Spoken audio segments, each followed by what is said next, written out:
Eto nga po, yung puhunan po namin, inutang lang po namin to, may patubuan pa. Wala po tayong magawa, inabot po ng ulan, nasira po yung aming tuyo.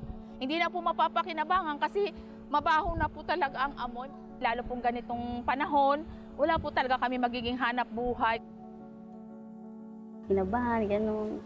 Sabi ko sana, walang mag-iina, walang masaktan. Yung hampas po ng hangin, malakas po talaga. Mula 2016, hindi na ako nakalakad. Sa Diyos na lang ba?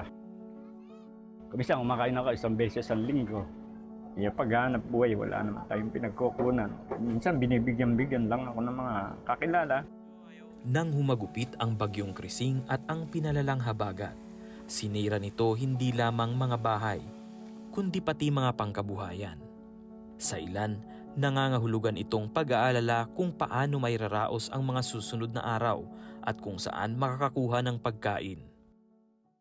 Pero dahil sa inyong patuloy na pagsuporta sa Operation Blessing, natulungan natin ang mga kababayan nating katulad ni Gina na isang tuyo dealer, si Mary Ann, isang single mother, at si Lauro na isang person with disability o PWD.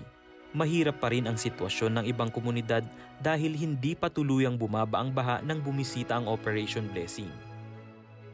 Dahil sa ating pagtutulungan, nakaabot tayo sa nasa 200 pamilyang nakatira sa coastal area ng Noveleta, Cavite. Laman ng bawat food packs ang 5 kilong bigas, canned goods at noodles. Sapat para mairaos ang ilang araw nila habang nagre-recover sa naranasang sakuna. Bukod sa pisikal na pangangailangan, kasama rin ang New Testament Bibles at dasal mula sa ating church partner para magbigay ng pag-asa na nanggagaling lamang kay Jesus. Ang agarang pagtugon na ito ay naging posible dahil sa pagsuporta ninyo sa One Step Ahead campaign ng Operation Blessing. Salamat sa Diyos. Sa isang araw, 2 araw, 3 araw, mapupunan po yung gutom ng aking mga apo. Sa Operation Blessing na binigay po sa aming pamilyang Malitaw, malaking tulong na po sa amin. God bless po.